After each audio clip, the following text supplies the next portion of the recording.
with respect to American retailers, I mean, obviously the Target deal is probably going to be the deal of the decade. It's a huge transaction, it has huge implications. But again, they're replacing existing retail square footage for the most part. There will be some incremental stores that they'll build by the time they're done.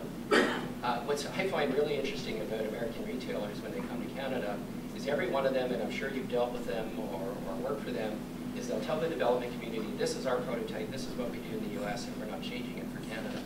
And then they discover after a couple of years that it doesn't work in Canada. So what was 240,000 square feet in the US is now 160,000 square feet in Canada.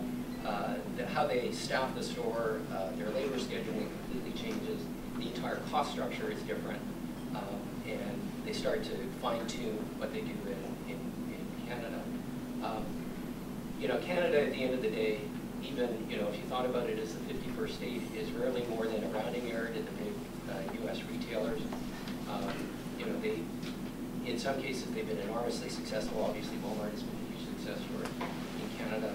I think Target will be, you know, customers, you know, if they can deliver the Target experience that they deliver in the US, Canadian customers will like it. Whether Target ultimately makes any money doing that in Canada, I doubt. But again, it'll probably be a rounding error for them.